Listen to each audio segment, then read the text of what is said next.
Live? Okay. So I think we can start again, and welcome back everyone. And for those of you who are watching online, welcome back to this conference on this panel, this time on productivity and the projects that we have been participating in. In the second session, as Nicholas alluded to at the end of the first discussion, we are going to take a step back and think about what are now some of the lessons that we draw from the research that we have done on the issue of productivity, but what are the questions for the future in view also of not past events or the shocks that we have described in these projects, but also the new shocks, unfortunately, that are materializing. But in order to do that, we have broadened our reach and we have invited what are known as the sister projects. Two other projects that were part of the Horizon 2020 program, of which Microprod was one, that have also done research on productivity. And we have invited the coordinators of these projects to come with us and tell us what they have learned from their own research. First of all, what questions they've asked and what they've learned from this research. And then they will tell us, they will take a little bit of time to tell us the results of this. Then we go back to Carlo to sort of respond to sort of, what do we have in common in terms of research results. And then after that, I would like us to spend a little bit of time to think about the future research and the questions that we ought to be asking in order to facilitate both research and policy. So with that, I am really delighted that the coordinators of the other two projects are with us online. Let me briefly introduce them to you. The first project is called Globalinto, and we have with us Hannu Piekkola, who is the project coordinator and professor of economics at the University of Vasa. Thank you, Hannu, for joining us today. And the second project is Growing Impro. And we have with us Andrea Roventini, who is the project coordinator and is a professor of economics at Scuola Superiore Sant'Anna in Italy. Welcome, Andrea. Thank you for joining us. So, without then perhaps any further ado, I would like to start with you, Hannu, and tell us the main results of your project and what were the insights that you got from this research. And I believe you also have slides. If you can put the slides up, please, that would be helpful. Hannu, the floor is yours. Okay, we are, slides please, we are 8 partners, 7 universities and Statistics of Norway. That was also an advantage to have a research department of Statistics Norway because we rely really much on the microdata. And so we are sister project to the other two ones. So please, next slide. So we were very much measuring intangibles, how we can measure better. In Microprod, it has been repeated, the importance of intangibles many times, and we do a lot of measurement issues over here. And also to answer the question of productivity puzzle, has the productivity really gone down and has it been going down due to intangibles? Eric Canton was in our final event and stated what they know about DG research and innovation, and they know a lot about, so they know that we are lagging behind of the United States. There is heterogeneity across regions, and intangibles are more resilient in the business cycle, and there are complementarities. So we approach all these questions also in our analysis. So please, next slide. So I have to talk about our data a little bit. So we have access to statistics offices in Nordic countries and Slovenia, and we rely on occupation-based intangible capital. So R&D workers create R&D investment with the use of intermediate inputs and physical capital. Same for management and marketing that are creating organizational capital, and then you have ICT workers. Then we have a very large set of companies that have intangibles, like there's R&D, 80% of all the firms in Finland. If you have R&D survey, the coverage is much narrower. So we aim at broader set of intangible capitals, including managerial ability, etc. Then we use EU claims, and very important thing is the global value chain data that use input-output data at worldwide scale. And intangibles there are based on knowledge-intensive services, how their outputs are intangible inputs to other industries. And then we also have an intangible survey. So we have the intangibles at firm level, we have intangibles at the industry level with the global value chain data, and then we also have global intangible survey about 800 firms. That was also very important. So we want to also promote the quality of future intangible surveys in the future. So it's very carefully done. Next slide. So EU claims an invest, and you are familiar with the basic results that R&D dominates in manufacturing, and then the economic competencies like organizational capital is very much in the services important. At the same time, it's not at all included into the national accounts. And for policy group support, you should put much attention to economic competencies and also like software training and organizational capital. And they are the things that might also narrow the gap to United States. Next slide, please. Input-output intangible database is so it's open access, so you can download it from our website, globalinto.eu. And there's we find virtuous circle between high value-added exports, which associate with better economic performance, and you have higher value-added export when you invest more intangible capital because they increase the value-added content of exports. So this virtuous circle for benefits from trade are created through the intangibles. And also you can measure imported intangibles, so it's the output of knowledge services from abroad, basically, and we find that they contribute to the specialization of the best performing industries very much, but the domestic intangibles are most vital to make innovation. So the quality of imported intangibles differ from that of the domestic intangibles. And there's of course many questions that can be found here, how to support foreign direct invest into your country. There's large difference between regional difference or national difference also about this imported intangibles, exported intangibles, and domestic intangibles. And there's a lot of interesting questions to analyze over here. Next slide.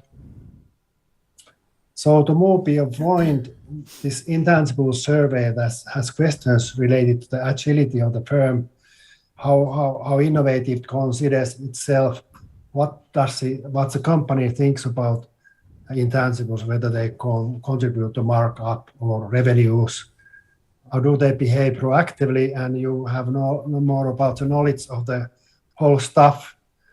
So when you combine that to the intangible questions that we included in the survey, so you have a much better picture of the firm and its operations and its mode of conduct.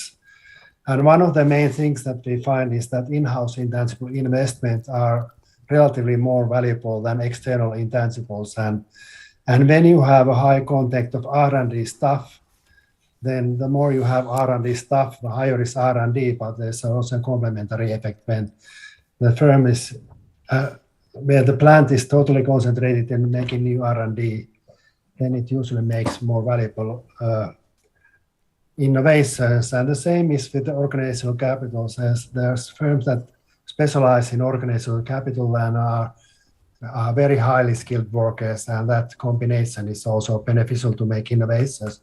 So there's complementary between R&D and organizational capital, but at the same time there can be also good to specialize to either one.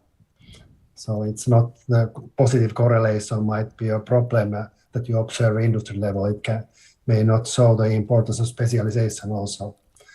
Next slide. And then my study that I'm interested in, and as Bartelsman said, it's take about 1.5 years to find the data harmonized so that it can be comparable, even though we are talking about the Nordic Statistical Office data.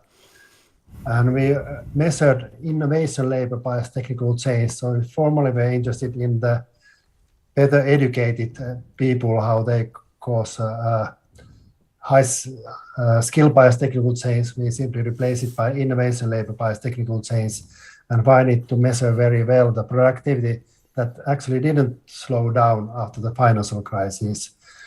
We haven't been able to compare that to United States for natural reasons, but this seems to be a very good approximate for the productivity compared to total factor productivity. So for the firm level, the organizational capital is about half of R&D, while the aggregate level you can find it's the same or more. And it's the quality of organizational capital that is important. And since maybe 10% of the employees are entrepreneurs, also we have measured also the entrepreneurial talent related to intangible intensity of their background, and that is very vital. And actually much of the positive effect of economic competence might relate to talented entrepreneurs because it's positively correlated. It's the entrepreneurs who recruit the workers, and when you have a high quality entrepreneur, it's able to recruit high quality organizational workers. So the talent of the entrepreneurs should not be ignored in the analysis. And also this our measurement occupational based R&D can be used as complementary data and could be vital when you analyze small and medium-sized firms, because R&D surveys are not fully coverage on that regard. Then I remind you Leonard Nakamura, who was an advisory board member. He was talking about living in ocean of knowledge. So much of the depreciation of intangibles is actually improvement of technical change. So the intangibles turns into intangible commons, which cannot be measured because they are public to all. So there's many things why the deflation or valuation of intangibles might be wrong, and so think about depreciation as a positive thing in a way. Next slide. Well, this example of innovation labor bias technical change in the 3 Nordic countries, the development is rather similar. So, and Denmark has taken the lead, Finland and Norway pretty much same, and Slovenia, which is a little behind in R&D intensity, has a lower contribution. So we find that these correlate very highly to marginal factor productivity that also accounts for the accumulation of intangible capital. Next slide. So this comes to the policy considerations. So we agree that intangible investments are too low, but you should also measure the quality, especially for organizational capital. It's very important. And you have to have a deeper analysis of the firm level to know the absorptive capacity and the type of workers that work there to understand the knowledge contents of the company, and intangible survey enlightens it a lot. Then we agree with the RG research and innovation, like you had Eric Canton visiting and he was visiting and say that enhance the skills of workers, managers, and the university, of course, has an important role for that. Support for R&D, of course, I would say also support for organizational capital, and of course the high quality digital infrastructure is important. So next slide. Okay, I'll leave here, but for Nordic countries, the problem of higher productivity deviation between firms seems to be not right, at least for Finland, because the productivity dispersion has narrowed down. We joined European Union, competition at home, domestic market increased, and it equalized return requirements across the industries, and we see condensed value productivity distribution. But here we drop the very super firms, or the very global multinational firms where the stars are that create this productivity dispersion. So it's not evident. Nordic countries must be good examples for the kind of development of growth that can be equal to the people. So I can stop here. Thank you. Thank you very much, Hanu, for such a comprehensive presentation of a 3-year project. Lots of interesting results and also complementarity in terms of methodology on data, survey data that Microprod did not have. So I think that would be actually quite an interesting thing to follow up. But before I do that, because Andrea, maybe we can give you the word and tell us the results of your project, Growing Impro. Yes, thanks a lot. I have also some slides. I don't know if I have to upload it or you are about to upload them. I think we are about to upload them. Okay. And so this is really a sister project because in our consortium we had many different partners, but also 3 statistical offices from the Netherlands, from Austria, from Italy. And also we had our project was leveraging on a very rich data environment. I still don't see the slides. I see myself actually, which is okay, but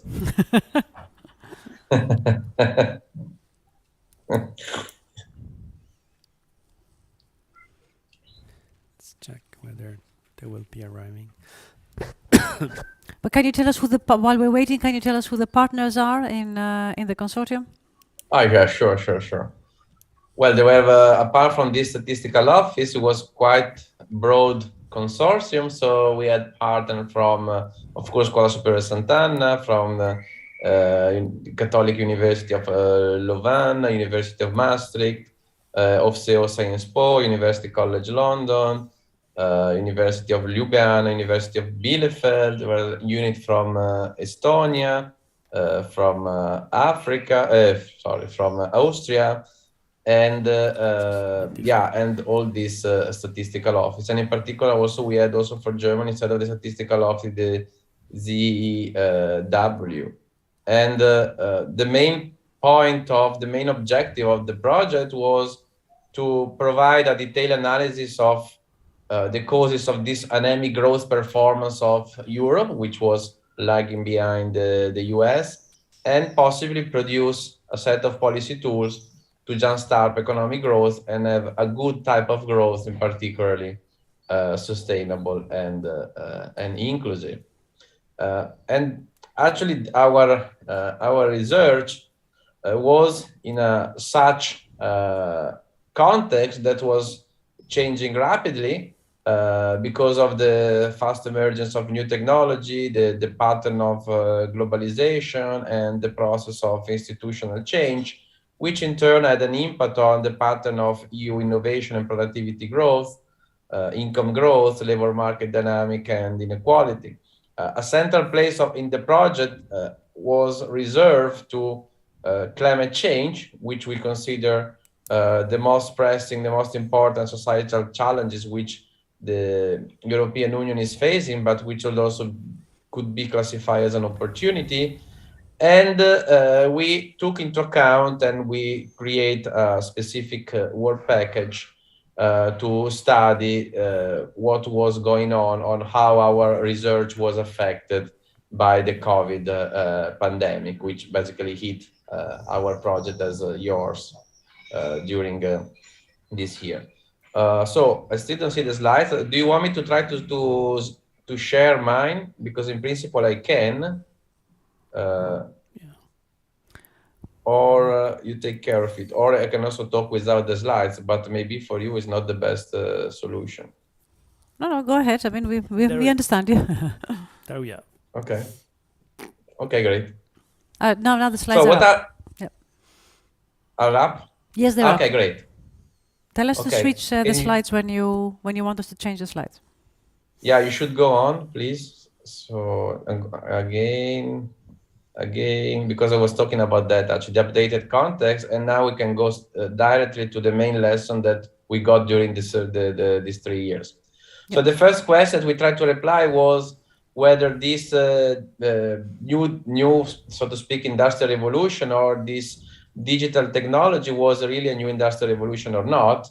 Well, and actually our research shows that this so-called fourth industrial revolution has a lot of element of continuity with the previous trajectory in ICT. If you may go on one. Yeah. Then we focus on these possible sources of the new knowledge supporting this industrial revolution. And what we observe is that there is a very worrying trend where the scientific research is less and less curiosity driven, and there is a larger and larger investment for more applied projects which can be taken to the market. This trend is reinforced also by the fact that the private firms are investing less in basic research.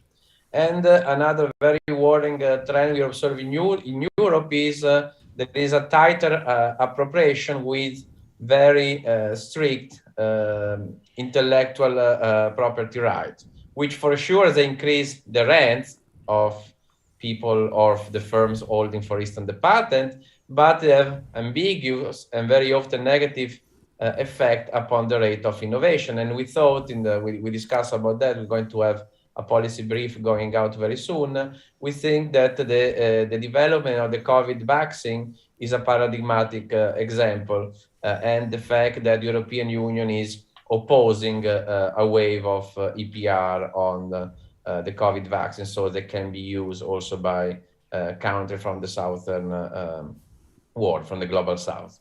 If you may go on, please. Yeah. Then we discuss about the rate of change of knowledge and the link between this and productivity growth. And basically we saw in many industrial sectors and also in manufacturing a general tendency for servitization. And this has depressive effect on the average productivity and also on employment. We observe a slower entry and exit of firms, and there is this general tendency of weakening of union, which is linked to a wider dispersion of wages. And this weakening of union act also as a sort of negative selecting device, because it allows bad, so to speak, bad firms or zombie productivity firm, that is the one with low productivity, to survive. If you may go on, please. We then focus on the different source of inequality. Of course, what we observe is an incomplete pass-through of productivity gains to the wages, and this is linked to the weakening of institutions aimed at worker protection. So think about the union and pro-labor law and policy, and how the wage, for instance, are indexed, the presence or the absence of an updated minimum wage, and so on. We didn't find too much evidence of skill bias or other type of biases in technological change, but at the same time, we see that the gig economy is becoming more and more important, and this has negative effect. And this is related both to a new atypical form of labor relation, but also the fact that you have the rise of information-based firms, which display a sort of winner-take-all dynamics. If you may go on. We observe the relationship then between technological change and employment, and here the results are not crystal clear, in the sense that the technological change on the one hand is showing a positive effect on employment, especially when it is linked to product innovation, but at the same time we are observing an increasing rate of process innovation, which has a sort of labor displacing effect. The data also show that this type of dynamic are detectable, are stronger at the sectoral level more than at the firm level within the sector. If you may go on. Yeah, and then we discuss some sort of policy that should be implemented. So we think that our result and show, and we think that we need a reform of the PR regime to address two things: to reduce the science commercialization, so we need more curiosity-driven research at the university and the public sector level, and also we need a reform of the PR regime also to boost innovation in the pharmaceutical sector. Then our result also can address the different type of innovation policy in the mix. So typically we find that the so-called indirect innovation policy, those policies that are grounded on incentives, so for instance, R&D subsidy or investment tax discount, may have a positive impact on productivity growth, but they are very costly and their impact is much smaller than direct innovation policy. For direct innovation policy, we consider policy where the public sector has a direct role, so in terms of direct research, but also for the presence of public firm. Why is that so? Because this type of policy are better in focusing on high risk and return investment, which positive impact on productivity and growth. We find a fundamental role, of course, of university research and public procurement, which should be encouraged and fostered. And we find also evidence, or we suggest the need of mission-oriented policy, and we have a very big mission now to address. One is climate change, and the other one is how to strengthen European health and pharmaceutical sector to be ready for the next pandemic. If you may go to the last slide. Yeah, as I was telling you, we focus on this mission and we devise some suggestions in terms of climate change policy. So basically a general result that we found is that carbon tax or carbon pricing policy are pretty ineffective if we aim to stay below to the 2-degree target, and in particular if you want to achieve the 1.5 target. Why is that so? Well, because they introduce a trade-off between, on the one hand, economic growth and the decarbonization of the economy. So the message that we get is not so pessimistic, because we find, on the contrary, that if you use a mix of command and control regulation, for command and control regulation, I mean standards or the type of policy that the European Union is pushing now, for instance, by banning the sale of combustion engine cars by 2035. So a mix of this policy plus subsidy for green energy technology, both for investment and for R&D. This mix is very good because it delivers a win-win sustainable pathway where Europe, or where countries are able, on the one hand, to fully decarbonize their economic system, and at the other time to start growing in a sustainable way. So there is no trade-off between the fighting climate change and economic growth. We also study the impact of possible or different type of macroprudential and credit policy. We find that they have a role, but their impact is limited and needs to be carefully assessed, because we find non-additionality on a different type of policy that you're using. So these deserve a careful additional study before being introduced. Okay, I'm done. Okay, wonderful. Thank you very much, Andrea. There's so much actually here that we could spend a lot of time discussing some of your results and some of the questions that you're posing. And it's quite. I mean, I think it's very encouraging that you're already at this level. You are looking at the climate issue. I think this is the next big shock that we all need to think about. Not the next big shock, the current shock, I should say, in tandem with others. But before I do that, perhaps I can give you the floor, Carlo, and perhaps you can tell us a little bit how Microprod links to some of the things that we've heard from the two sister projects. No, thank you. I mean, actually, sometimes you wonder whether, and ex ante, we were wondering whether these three sister projects, which were started at the same time, and because I remember in the call there was space for three major projects, if I remember correctly, and we did. The Commission actually encouraged us to keep links and evolving in the evolution of the project.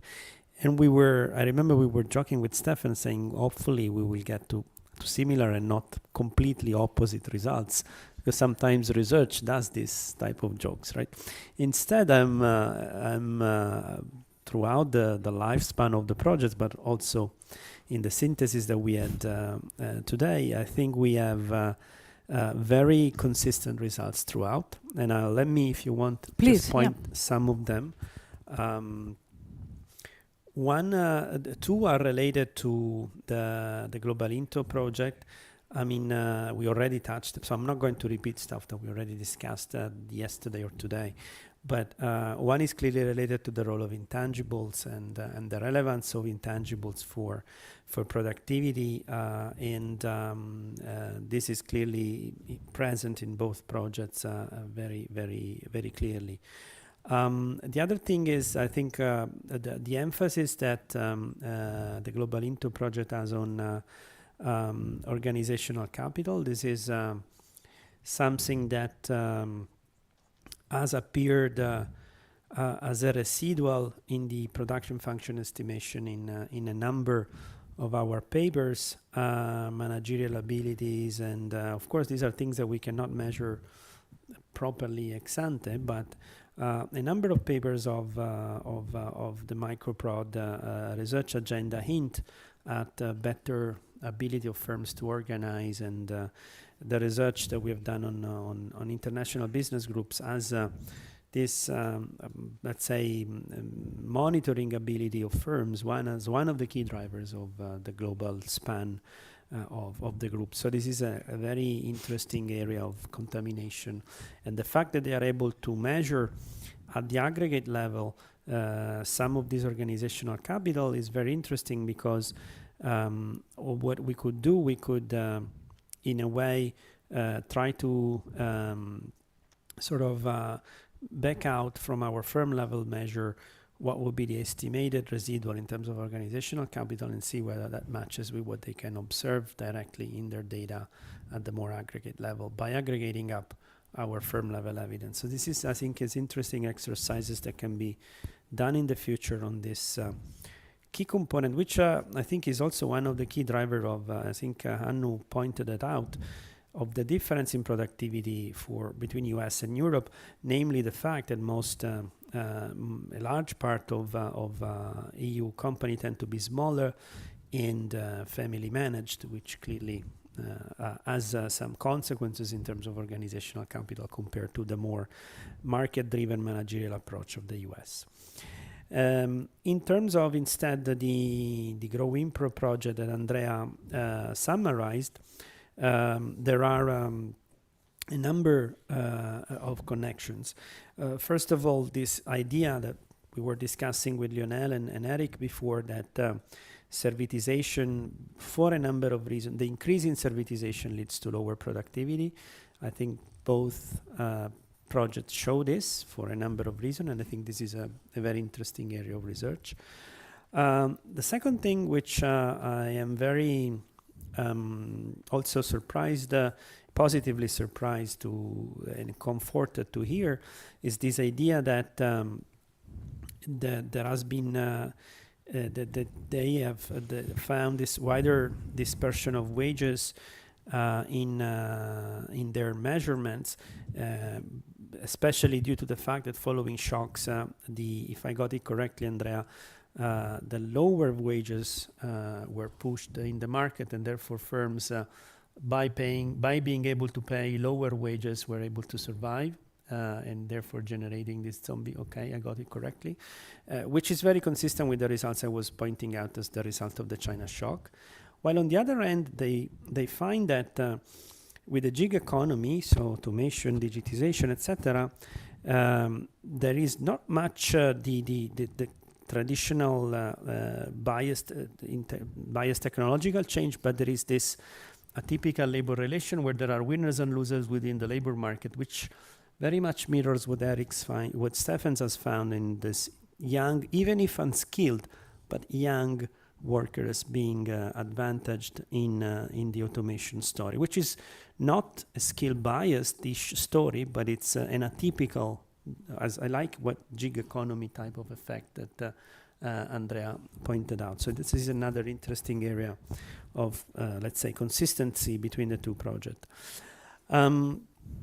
I also have evidence of the fact that, and there is evidence of the fact in Microprod that there is more market applied research and less basic research throughout our innovation story.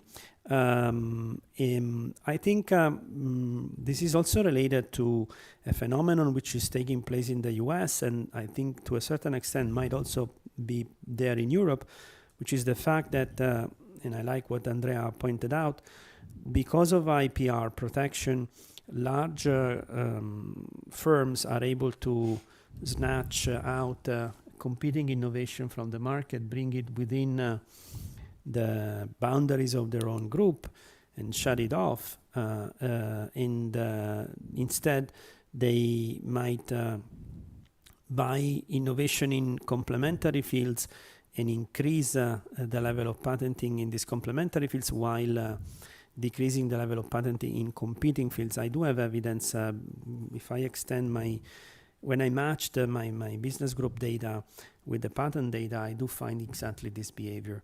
I do find that standalone firms that start patenting a lot are more likely to be acquired by business groups, and then they stop patenting in competing fields with the business group, while firms that are patenting in complementary areas are acquired by business groups and are pushed to patent more. So in a way, this is a story which is consistent with the fact that IPR might lead as a net effect to lower rate of innovation because of the presence of these very large firms. And this is also interesting. And finally, I don't want to take too much time, but I think the last point that Andrea pointed out is also one that we have discussed yesterday and today, which is this idea we were discussing with you, Maria, that in a world in which market signals are getting blurred in terms of return on investment because of lower interest rates, because of the very high volatility of the business cycle, the relevance of policy prescriptions becomes higher. And I like the way Andrea phrased this, mission-oriented policy, or command and control regulation, if you want.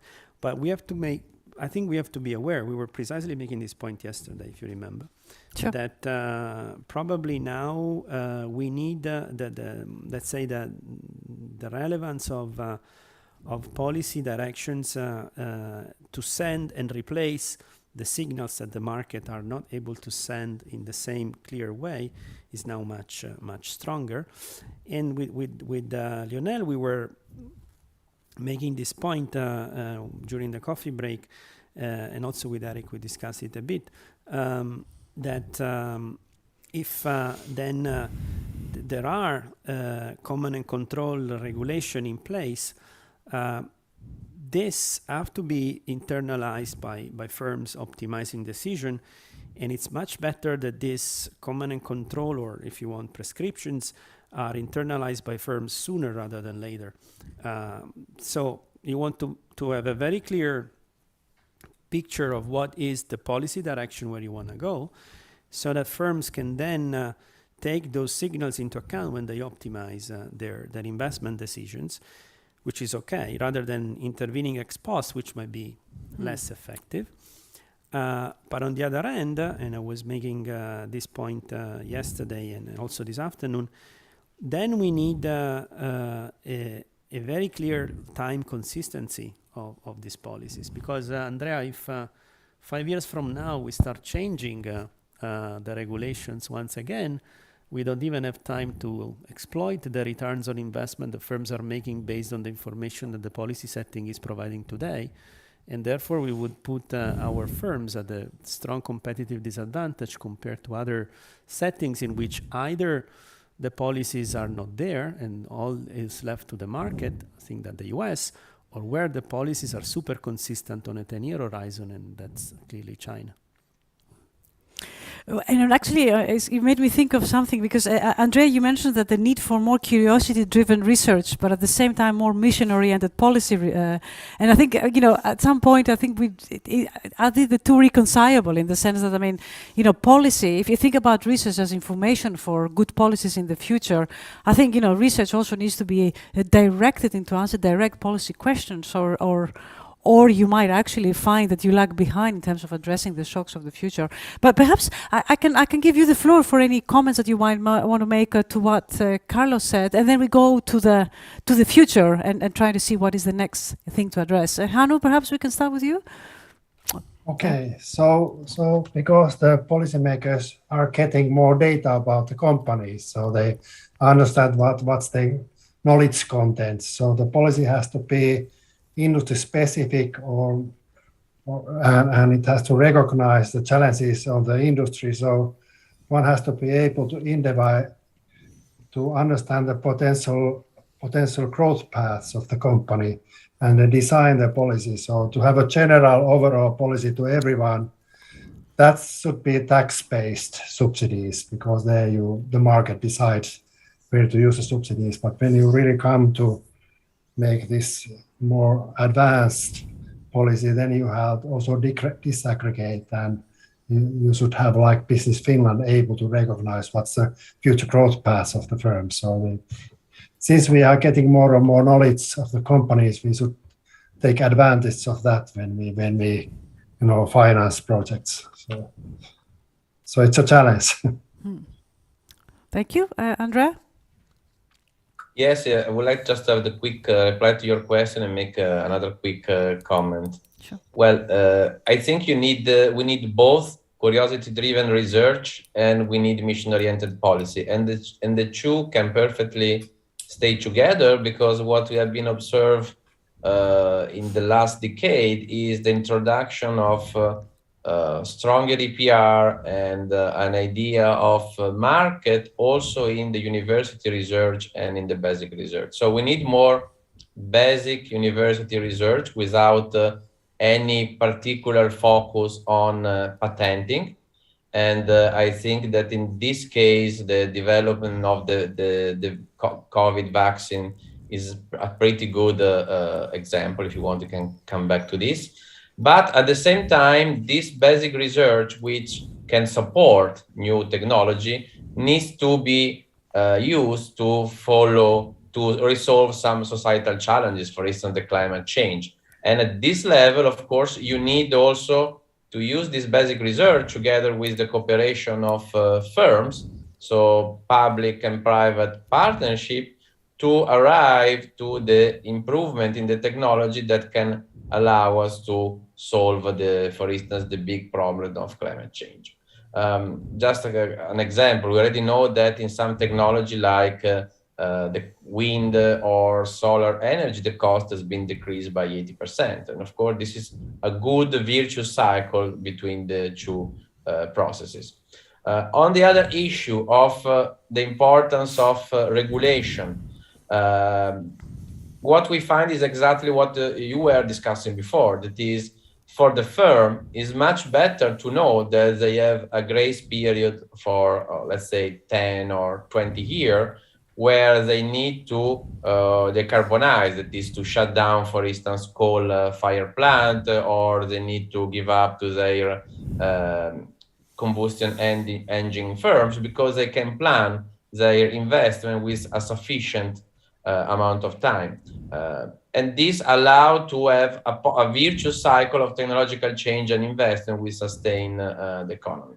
On the contrary, if you introduce the carbon price, here there is a sort of paradoxical result that if the carbon price is low, this is of course a cost for the firm, but at the same time you're not able to trigger this transition.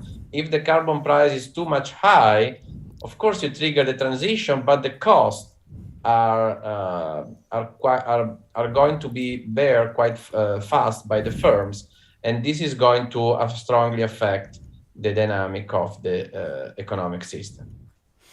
That's a very interesting result, which I wish we had a little bit more time to discuss, because the carbon pricing issues, here in Brussels, is very hotly debated, not as a standalone measure, but as a complement for other measures as well. But in view also of the time, I would like for all of us, including here the audience, to spend a little bit of time thinking about the research of the future, because I mean policy needs to be informed by good research. What are the topics that we need to do research in? I'd like with that, however, to give you a context of the global public good issue, which of course climate is the most important one, but it's not the only. Pandemics is another one. If you think of the digital economy, that's also in some sense a global public good. So global challenges that our research needs to inform, but in the context of an environment which is a lot less conducive to international cooperation, which the nature of public goods would naturally dictate. We are seeing retrenchment in the globalization in some ways. We are seeing CEOs worrying about shortening the supply chains and therefore, increasing their costs.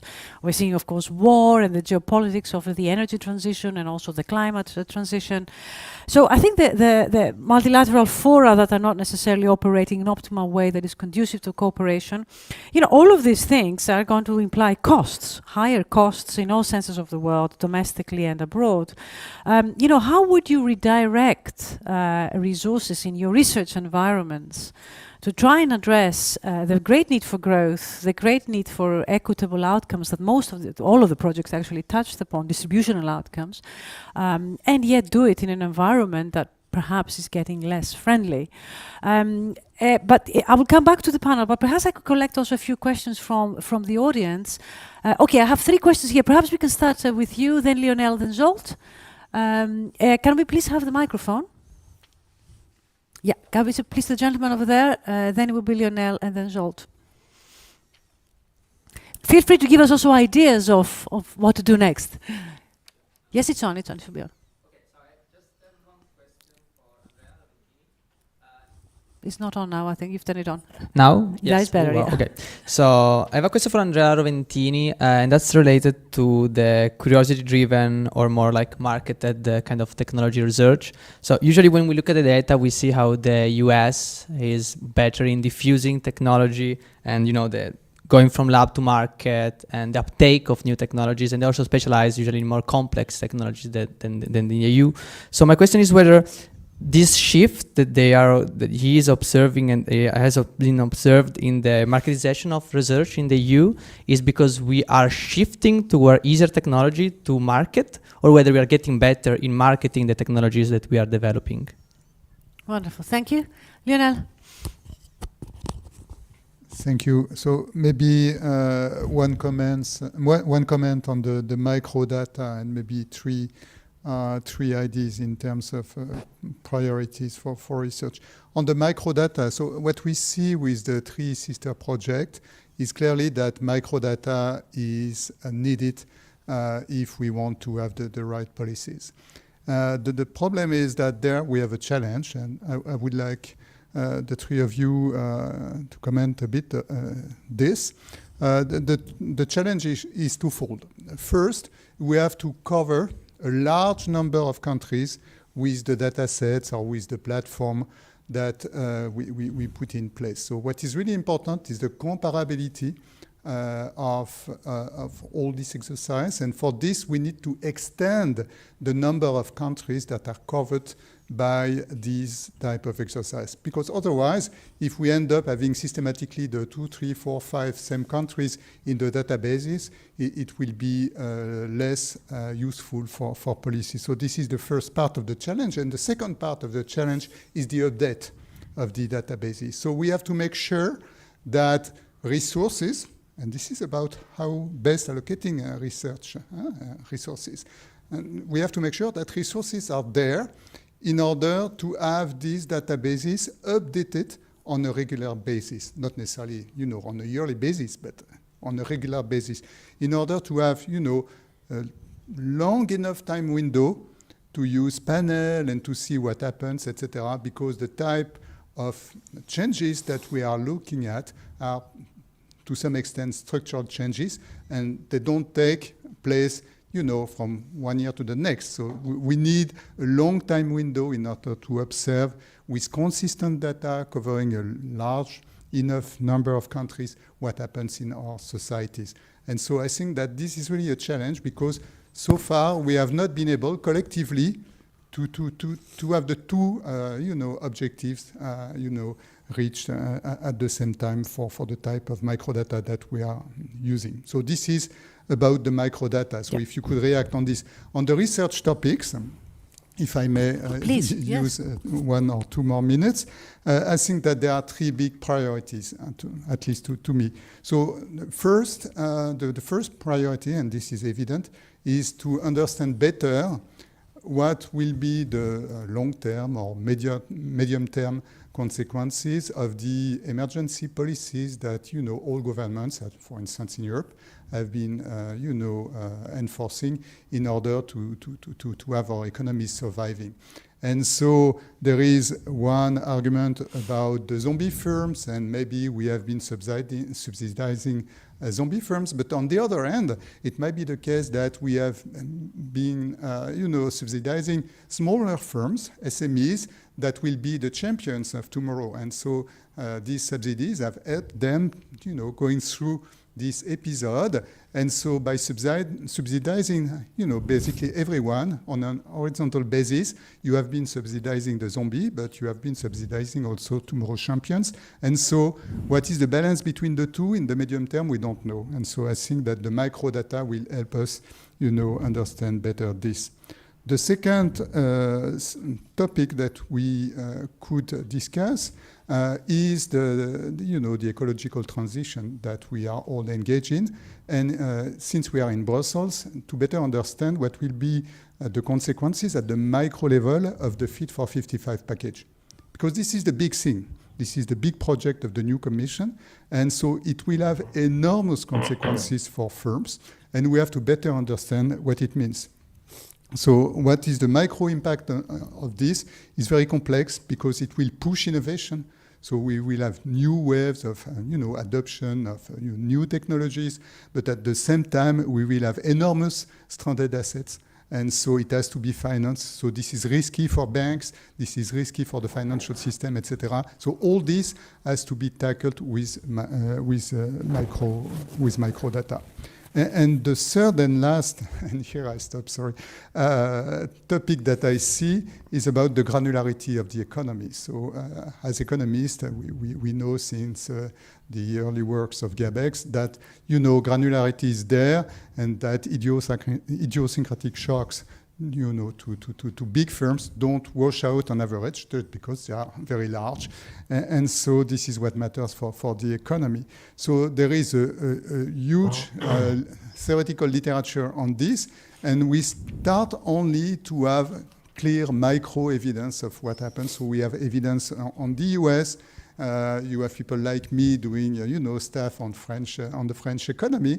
But I think that we need to use the type of databases that has been put forward by Microprod to, clearly assess what is the exact role of the superstar firms in our economies. So it can be a very positive role, it can be a less positive role. So we have been discussing already the competition issues, the merger and acquisition issues, etc. But I think that we have to shed really light on this in order to better inform the policies.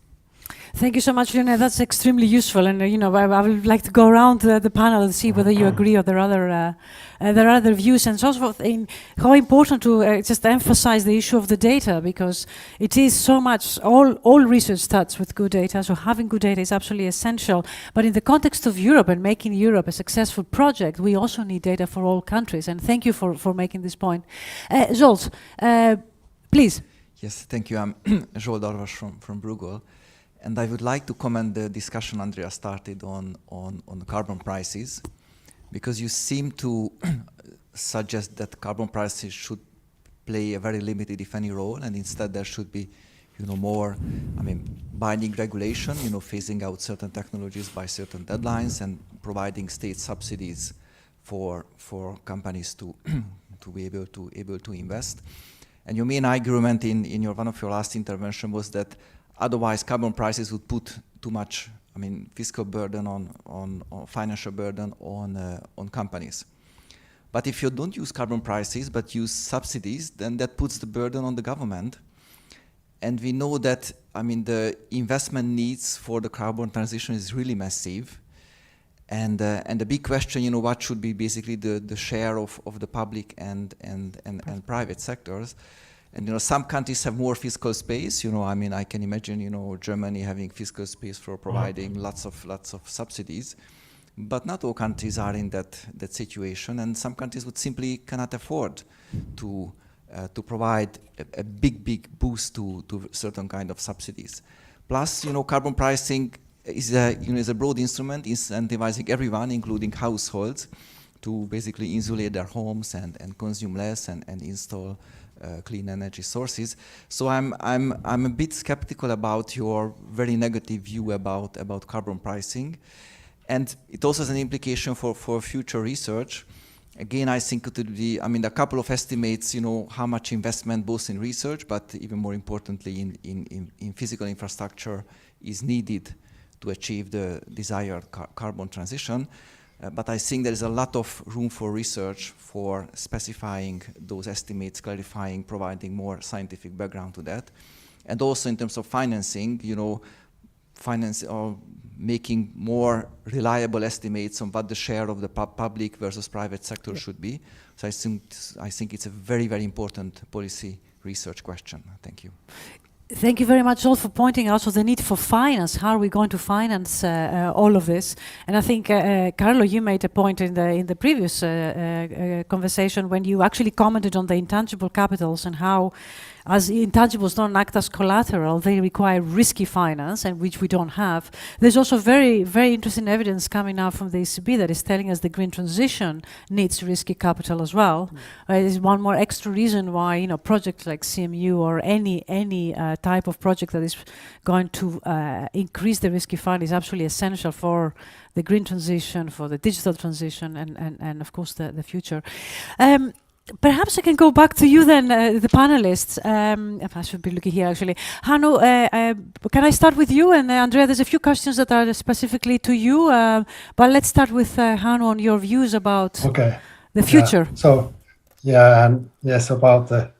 I come back to the importance of microdata. So how can you measure performance ultimately if you don't measure at company level? How can you evaluate intangibles if you do not perform at company level? And since also Microprod tells that the quality should be taking good care of the intangibles, so to measure the quality of intangibles, you have to apply micro level data. And then about those small and medium-sized firms, so basically, if they have good entrepreneurs, if they are entrepreneurial effort, if there's a good person in charge of the company, if you know more about his or her talent, we can very much better predict the future of the company, how it's going to grow in the future. So intangible analysis should go more towards the management analysis of the organizational change and things like that. And thereby we also come closer to the management science. I think most of the results are already found there, but they lack the data. So we find the data and we can pick the good answers that they have already found how to go forward, and it's then more convincing. So about this environmental analysis, that we find that regulation creates environmental innovations and they increase productivity, and regulation is good. Much of that is maybe first mover advantages. The Nordic countries have been the first mover in environmental innovations and marketing them. It might not be affect the same way when you think about following in firms might not benefit that much. So most of the data from 10 years ago, where you had huge returns for environmental investment, might not be there anymore because you don't have the first mover advantage anymore. So we really have to be forward looking when you analyze the benefit of environmental behavior. And finally, of course, intangibles by definition, they replace tangibles. So more intangibles should be, you know, exhaustible resource saving. So we are analyzing the process innovations very little. We exclude all the process innovations from this COA analysis. So we should put more effort to analyze the process, more efficient production and how it saves the CO2. That's all. Yeah, thank you very much. Andrea, can we come to you? Yes, so let me just first address the couple of questions that I got. Well, first, this idea of curiosity-driven research and the role of the market and the comparison between the US and the European Union. So here we have a general problem that is happening in the US since the approval of the Bayh-Dole Act. And for instance, if you take the example of biotechnology, very often the way the research is driven is not to go fast to the best possible discovery, but to go for a discovery that can be patented and marketed. Actually, this transformed the role of scientists in, so to speak, in terms of entrepreneur. And this is not so good in terms of the aggregate innovation rate. And this is well documented if you compare, for instance, how the different type of COVID-19 vaccine were developed. In terms of Europe, we try to follow the US, so we try to mimic in the US, but we have a double problem because the so-called European paradox is not so good. So everybody is not so true. Actually, there was this paradox that people think that Europe is good in basic research, but is not good in applied research and in the developing new technology. Well, actually, Europe has always been lagging behind the US also in basic research. So if we try to catch up by introducing market in our process of research, we're not going to solve the situation. Maybe we're going to worsen our situation vis-a-vis the US. Concerning the carbon prices, well, here the reference is a very famous and a very brilliant paper by Weizmann, which indeed should have won the Nobel Prize, where he was making the case that in some circumstances, is it better to make adjustment via quantities instead of prices. The problem is that very often economists are completely obsessed by adjustment via prices. Well, climate change is not this case because, as I was discussing before, and if one can think about the electric cars, for instance, it's very good that European Union has banned the sale of combustion engine cars by 2035, and is going to be a very good thing if the European Union is going to ban coal and other oil and other type of fossil produce electricity by a certain amount of date, because as Carlo was saying before, the firms has the time to adjust, and we have this time of observing this needed structural change. So in terms of the cost for public finances, of course, subsidy can help, but at the same time, you don't need also so many subsidy, because if you consider renewable energy, and in particular wind and solar, they are already cheaper than fossil fuel energy, and they are cheaper than nuclear.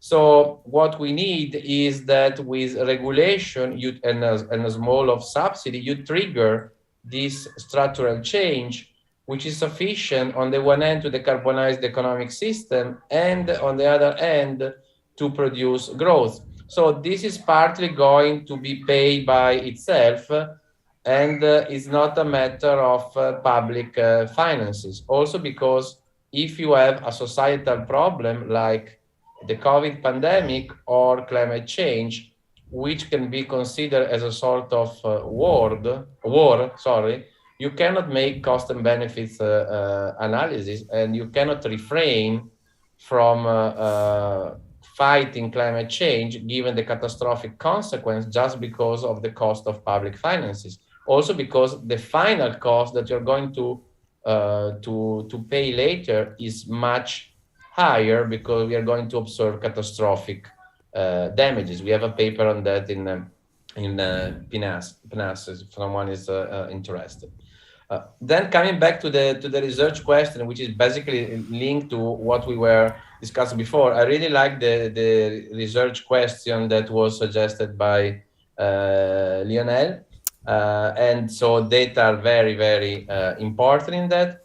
I think that we need to study more how to redesign the so-called innovation landscape, that is from the basic research, the role of government, to the role of firm, especially in the human welfare sector, so health, pharmaceutical sector, and so on. And this way of redesigning should take this sector away from the logic of the market. I think we also need to study more power, and in particular the role of market power, both in good and in the labor market, and their impact on innovation and productivity growth. So if one consider in most of the country, Italy, but also many other, productivity growth is always higher than the growth of wages. This is partially related to the role of market power that the firms have, and this can also slow down the rate of innovation. This for the labor market, but also for the goods market, we know that extreme market power can slow down the innovation rate, and there is a big debate, for instance, going on in the US for the type of new antitrust policy that we need. I think that we need this type of debate also and research in Europe. And then we need to invest more on to study the so-called Green New Deal. So we need a sort of Green New Deal plus, because there is still research to do to design the best policy mix to achieve on the one hand energy independence, so energy independence from Russia and also from fossil fuel, and on the other hand to achieve sustainable and inclusive growth. Okay, wonderful. We are going to invite you back to talk about carbon pricing, because I can feel there are a few objections on this issue, but that's not the issue today. Carlo, a few thoughts on future research policies. Yeah, no, I agree with what Lionel said, and I might just, and also what Andrea added on the issue of innovation and market power. Yep. Just two remarks, and then maybe one more general remark on the need of microdata, if I'm allowed to. So first, on the granularity of economies, and the fact that this leads to idiosyncratic shocks, I think I very much agree with this, Lionel. We were already discussing this yesterday, that relates immediately to the transmission mechanism of shocks, clearly. So that's another, we are already working on that, and we are also doing this. So this is another very relevant area of research where understanding how shocks are transmitted through this, let's say, granular parts of the network, of the production network, is very important, because it would give us a sense of what type of shape the globalization, if we can still call it this way, or the future economic landscape is going to be once you take into account the optimizing choices of firms. And I think this is a very relevant areas of research. So dealing with network economies and how shocks propagate through networks. I think this is through granular networks, to be more precise. This is an important area. One additional area I would like to stress is this need for more homogeneous, and then I go back to the data need, but essentially the idea that we now have data that allow us to look at in a better way the distributional consequences of shocks across the different parts of the economy. So this has two implications, one data implication and one policy implication. The data implication is that we need more homogeneous and comparable across countries linked employer-employee data sets. I mean, we definitely need to link the history of the employees and their education and their wage and work experiences to firms. So we have their different models. Nordic countries already have this. Portugal has this. France starts to have this data. Germany has this data. Italy starts to have this data.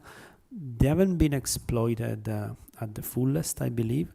And here is the policy implication. when you look at some of the actions that the governments have been did in the past for the COVID pandemic, so the exceptional support measures that we experienced, and you also look now at the support policies that governments are putting in place to lower the cost of higher inflation on society. There is a lot of inefficiency in the way this, or a potential inefficiency in the way these subsidies are given, because they tend not to be targeted, and they tend to cover, very broad parts of the population, and that gives rise to clear inefficiencies, because you are probably supporting firms that would not need support because they would make it on their own, or you're supporting firms or individuals that individuals in any case, but firms that, as Lionel was pointing out, wouldn't need to be supported because it's already too late for them to be supported. Having a more micro level type of data, individual workers and firms allows to tailor much better the support, and in the end save public money, which then can be used for additional challenges that we have. So I think this is a very important area of research, which should exploit better the new availability of data. Now, coming to the point of data infrastructure, I agree with Lionel on the need to broaden, and also you, Maria, mentioned this, the coverage of the countries, and this type of data should be available for the largest set of countries possible, and also continuously or regularly updated. But there is also the need to provide a lot of technical assistance to national statistical offices, because the way these data sets have been developed is different across countries, and therefore the accessibility of this data is different, and the comparability of this data is different. So I think there is a lot of scope for central work. I know this is already started. This is one of the legacy of Microprod. The European Commission is thinking about supporting some productivity boards and national statistical institutes in providing technical assistance in order to develop comparable data sets across countries, micro-level data sets across countries. But we need clearly to invest more on this. I think the difference in regulations and the difference in data accessibility, the differences in data collection processes have to be overcome. Otherwise, we won't be able to have a clear picture of what is happening in many very crucial aspects of the future of policy making. Yeah. Wonderful. So I think we've got 2 minutes before the end of our session. I don't want to attempt to summarize what's been said, but just to mention a few things as we move forward. Data, everybody's talking about data, firm level data. Hanno, you mentioned it as well, and how important that is in order to be able to ask the right questions. Target support in the face of shocks, and we have seen a few shocks in the past few years. So I think it's absolutely essential. The money is well spent for those who need it and not necessarily for those who don't need it. So distribution of policies come into that. All of you talked about the green transition and what the effect will be on firms, in fact on all of us, the need for finance, and also the point I think is very important that Andrea made on more research on antitrust policies as we move forward. For multiple reasons actually, but I think that's a very good point. So with that, I think we've come to the end of our time. Let me first thank our sister projects for joining us, Andrea and Hanno.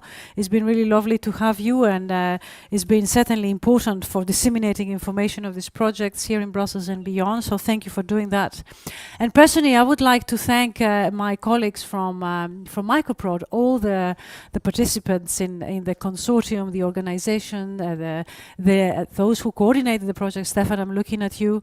It's been a tremendous collaboration that has, I have learned a lot from you, and we have been, from our position, we will be transmitting the results to the policymakers the way that we can.